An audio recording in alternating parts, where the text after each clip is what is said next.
You're listening to Beast Over Burden, powered by Barbell Logic. We're Nikki and Andrew, your personal professional coaches. We help you take control of your fitness through hard but doable training and nutrition practices that fit your busy life.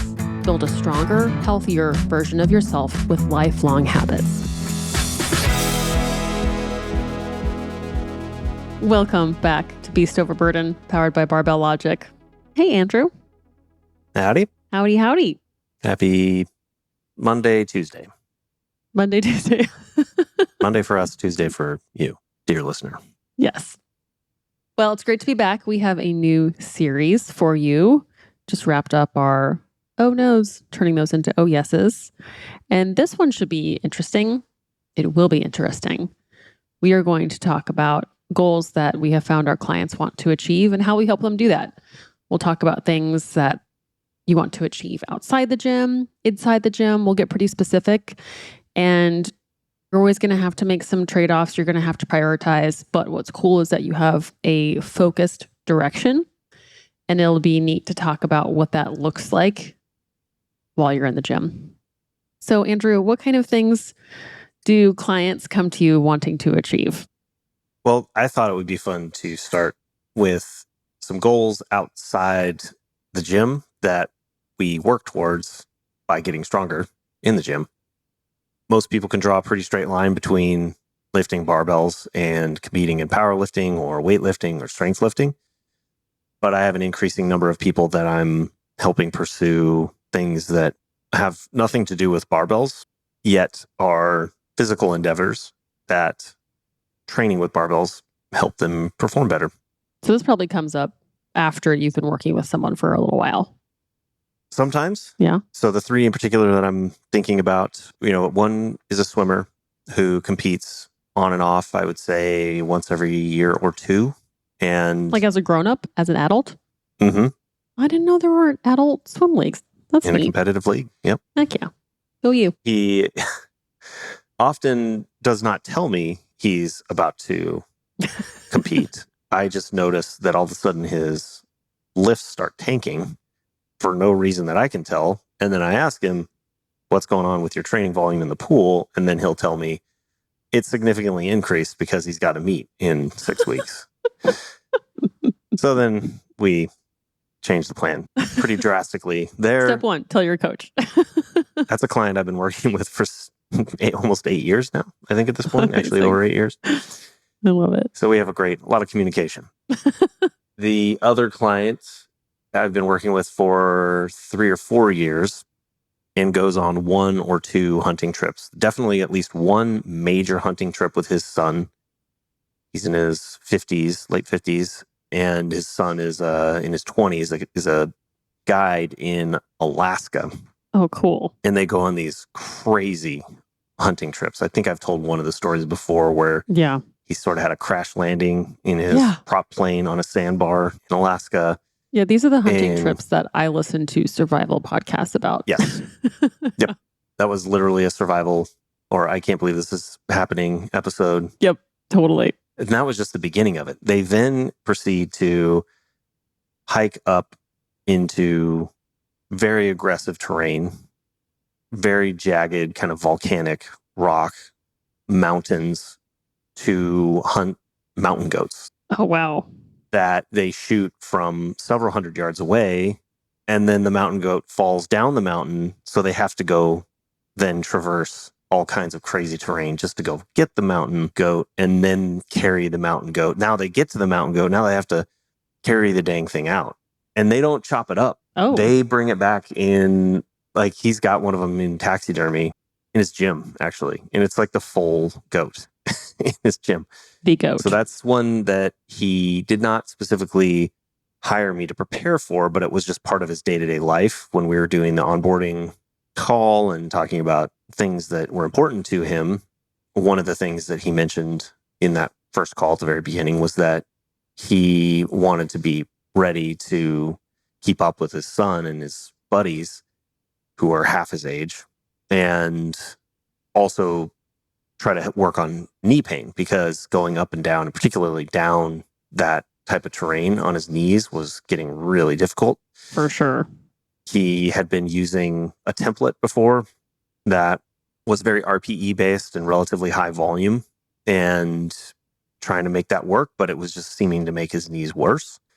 So I worked with him over the last year or with the last few years and have been able to get progressively better results for him, which has been really fun because I had a theory for what we would do and we can talk about how I modified it, but it was really actually cool to see that applying principles that I believed to be true ended up working. And he's able to do the things that he wants on the mountain. The third person hired me recently. I think we're on month 3 or 4. And they had a kettlebell certification, the Stronger First or Strong First kettlebell certification, which includes a 5-minute kettlebell snatch test that he had not been able to pass previously. And so there was 100 kettlebell swings in 5 minutes or less. And that was something that he explicitly wanted to prepare for from the day one that he hired me. And I think the certification is in September, October.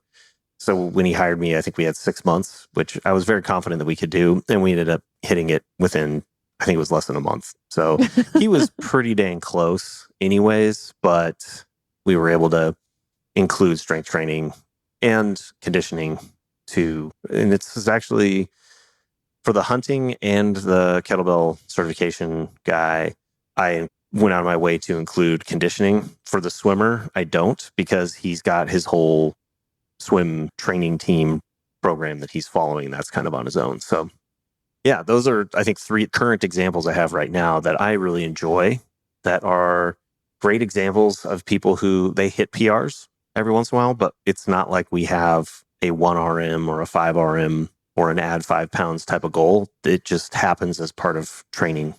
Well, let's talk about each one a little more specifically. So when your swimmer informs you, or when you find out accidentally that it's time for his competition, what changes are you making to his program? So all 3 start with the SAID principle, specific adaptation to imposed demand. So what I go back to is trying to answer 2 questions out of the gate. What is the purpose of strength training in this application? And what are the circumstances, the conditions that they're going to be applying in that situation? So for the swimmer, when he told me he's going to compete, then there's 2 things I know from the beginning. One, yes, we want to be stronger, but running up to a meet, we're really trying to hold on to as much strength as possible. We're not really trying to hit PRs. We're trying to prioritize loading moderate to high weight at low volume, because I know he's going to be doing a ton of volume in his training. Yep. So swim, I don't know if you know how familiar you or the listeners are with swim training, but it is insane amounts of volume. It's hours. It's so many hours. So much time in the pool. And so I know he doesn't need volume. And I know any volume in the gym is going to not only be not super productive in the gym, but it's just going to interfere too much with what he's going to be doing in the pool. So, and then in the pool on the race day, it's just going to be him wanting to have, as much strength he can to apply to each stroke, each kick, etc. So the first thing I did is try to convince him, and did successfully in this case, although I think it might be the first time in working with him in 7 years that I was able to convince him to drop down to 3 training days instead of 4. Oh my gosh, he was doing 4. Wow. Yeah. And that was just, from a frequency and a training stress and him fitting in all of his other training. I just thought logistically that would help. Yeah. And it would just spread the stress out. Definitely. Probably would be good if we reduce that frequency to twice a week as we get closer, which is another common thing that with the hunting example that we can talk about there, where I often will reduce the strength training frequency. And then because he's going to be so taxed in the pool and his recovery resources are going to be limited for strength, I try to avoid pushing him into really grindy 3s or less. I try to keep it 3s and up. And I try to keep the number of sets moderate, 2 to 3 sets, and reps are going to be more in that 3 to 8 kind of range. So intensity is going to be more 60 to maybe low 80%, and really try to avoid getting into really heavy 90% above kind of weights. Again, because his recovery is already compromised, I'll say. Yep. But really, it's being allocated to the priority, which is swimming. Right. And on the other hand, some people might say, well, how come you're not doing like super high rep stuff? Because, you're preparing for a swim meet. Mimicking like single arm pull downs. Right. Well, going back to question 1, what is the purpose of this strength training? It is still to hold on to as much strength and muscle mass as possible while you're pushing your limits of your recovery in the pool. So I still want it to be heavy but doable. I don't want to turn it into, oh, well, since he's doing a meet, then we should be doing a bunch of super high rep stuff because he's doing super high rep in the pool. And that's the opposite of the specific adaptation of imposed demands principle. In my mind, I'm still wanting to use the weight training for strength and hypertrophy. It's just more of like a holding on to what we've got while swimming instead of trying to push new limits. You still have your strength coach hat on. And sometimes because of reducing volume, PRs kind of come out. Yep. It's pretty rare, but sometimes can happen. His upper body has just gotten, I would say, well, without exaggerating, this is another one of those things where when I'm looking at the numbers day to day, I'm like, wow, this is a huge drop, but it's, 5 to 10% lower than usual. Yeah. And so when you get up to the day of competition, what does that week look like going into it when he's peaking for something outside the gym? Yeah, I just continue from a periodization standpoint. The further away from the competition, the more I would prioritize the strength, and I would actually let this stuff in the pool take a little bit of a backseat. I would try to convince him to prioritize caloric surplus and maybe putting on a little bit more body weight. When he's competing in the pool, he has just a hard time eating enough calories. Sure. Further away, it's going to be higher volume, sometimes even higher intensity. And then as you get closer and closer to the meet, all the way up to the meet day, you're pulling more and more volume off and more frequency. The week of the meet, I might just have him do like 1, maybe 2 really light sessions just to get in, move the body, just because once I don't think he's in 7 years missed a single session. Incredible. It's like perfect consistency. So I'm not really a fan of completely shutting down. Some people are like, do nothing the week of, but for somebody like that, don't think it feels good. Yeah. I think you end up feeling kind of like sluggish and kind of weird if you just don't do anything for a week. So I like to get in, but the purpose of that session is not to get a training stimulus. It's more to pump blood through the body, get the joints moving and kind of warmed up, move 60 to 70% for some really low volume. Yep. Like 1 to 3 sets of like 2 to 3 reps, just something really easy. Yep. On paper, it looks like silly to like drive to the gym and do, but it always feels good to do something. Yeah, exactly. It's interesting. A lot of times the week after a competition, I think this is true for powerlifting as well. Definitely, I saw this in weightlifting. Sometimes PRs happen the week after because of the taper effect. It depends on the event, but often my best week of squatting would come after a weightlifting meet. And then it would crash. Oh, okay. Okay. Because your squat didn't really perform. You still were moving some heavy weight, but like moderate. You're squatting more than you're cleaning and snatching. Yeah. So your squat was like, put me in, coach.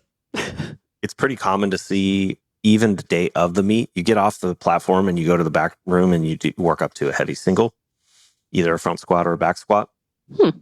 And those are often some of the best squat days ever. That's fun. It's like a bonus. Yeah. And then it kind of sucks though, because it was almost also very normal for week 2 after the meet would be a terrible week. Yeah. And so it's like, that's when people are depleted. Yeah. You hit all these like great numbers right after the meet and think, oh, this is the new normal. And then, yeah. And then it's like, oh, shoot, major reset. I'm so sore. Like, Yeah. a lot of people get sick during that time. Yeah, exactly. The sick thing is very common. The swimmer and the hunter probably not going to hit PRs because often you're pulling back on volume and intensity for so long that it's kind of far away. But sometimes just for training fun, because one of the challenges when the volume and the intensity are sort of in that moderate zone, it can kind of feel boring at times. So with the hunter, for example, I've been putting in these over warm up, if you will, singles at the start of his squat and deadlift, just to give him something kind of fun to go after. Like I just, it's not no grind, RPE 8, take what you got on the day of. And those numbers can sometimes get up there pretty good, especially on the deadlift. When you're not deadlifting super heavy, super frequently, sometimes you can just have a great day out of nowhere. Yeah.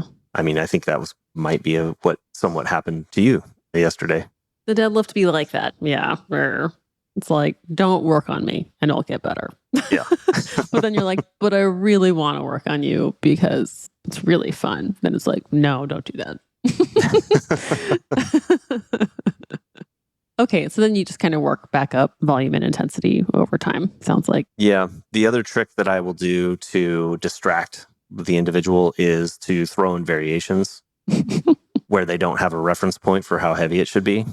And so it sort of feels like they're making progress because they're adding weight to an exercise because they just have never trained that exercise before. So I'll do that every once in a while as well. Fun. Can we switch over to your hunter hiker now? Yes.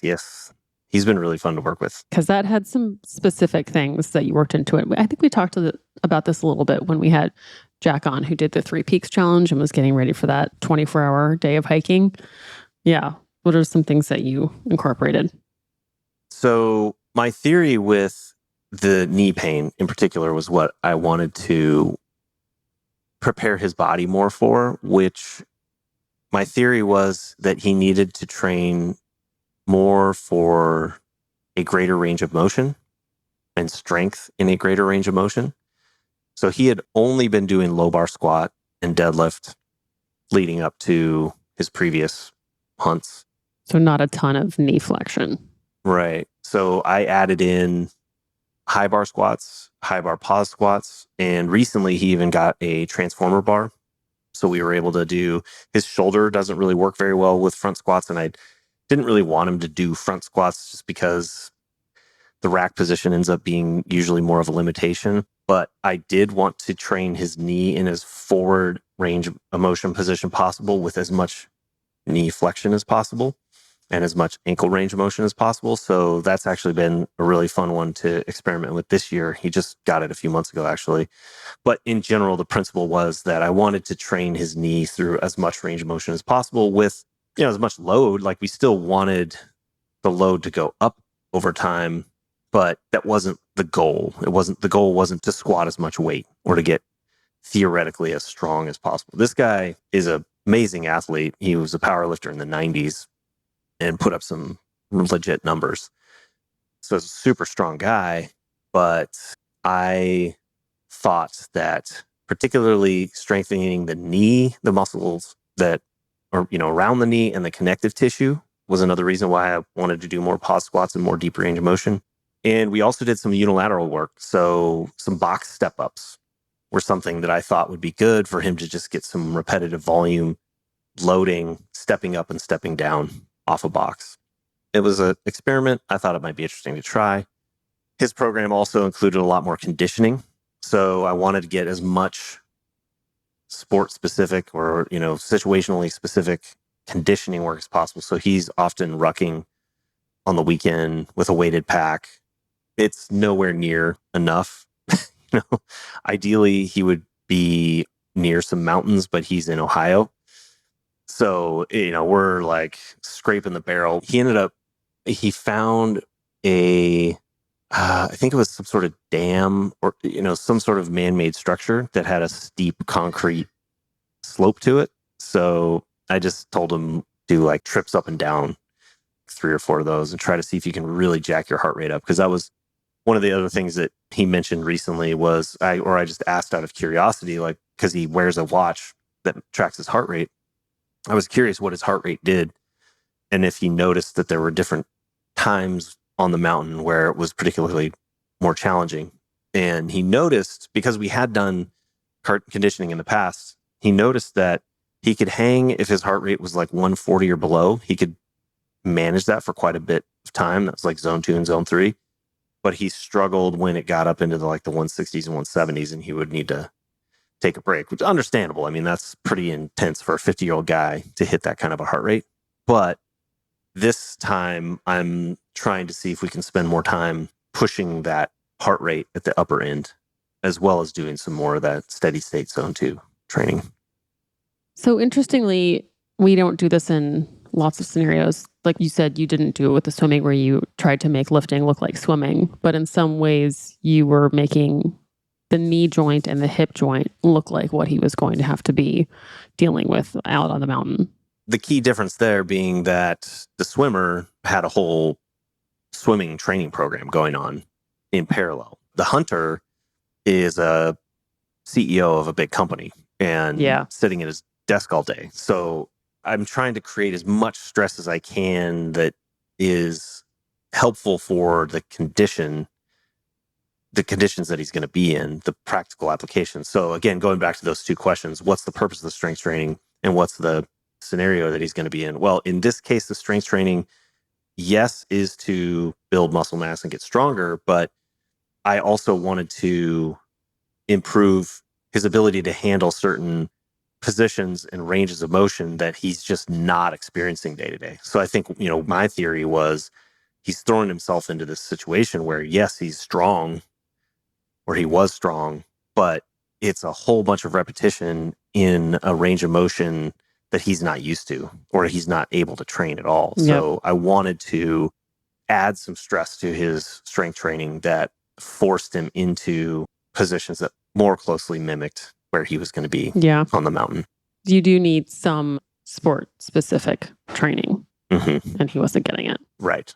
Yeah, I mean, if he was near a mountain, right, I'd probably have him be on the mountain 3 times a week. That he would love that, yeah. And that is one thing that we do change from, again, periodization standpoint. In the winter, his hunts are usually in the fall. In the winter, we go full powerlifting, 4-day split, upper lower. He's in a caloric surplus. He's putting on weight. And I would say that's another major difference that we've made over the years, is that we have continued to prioritize lower and lower body weight. When I first started working with him, was in his 250s, and he would try to get down into like the 240s and 230s. And now we're getting down into the 225 range. And the lighter you can be on the mountain, the better, which is obviously counterproductive to hitting PRs.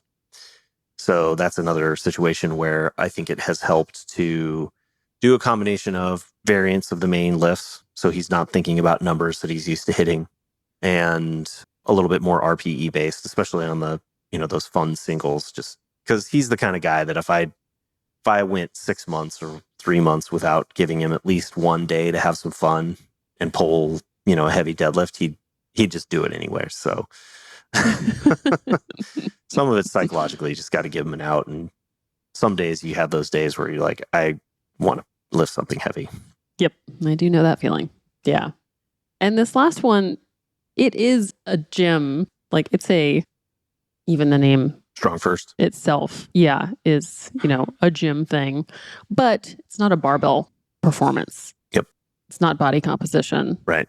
And strength is crucial, as you went on to demonstrate, but he still has some sport-specific training going on. How did you add structured strength training to help him?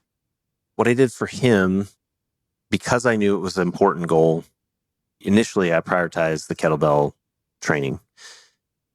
And I wanted to be able to demonstrate that he could make progress on that. I was concerned that if I told him, hey, let's just spend 3 months getting stronger and then we'll start doing some kettlebell tests, that it would be hard to maintain confidence that we were moving in the right direction. So I wanted to get him a quick win. And kettlebell swings, I knew, was just one of those things. He had the strength to do it.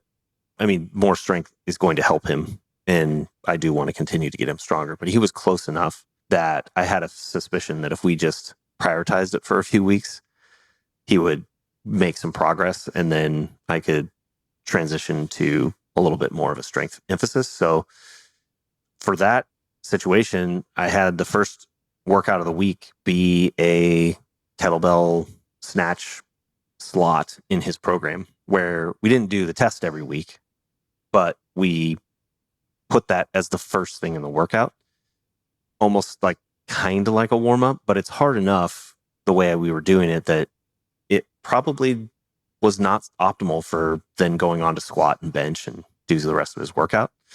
So he was on effectively training 5 days a week, or is training 5 days a week. 3 of it is lifting, 2 of it is conditioning.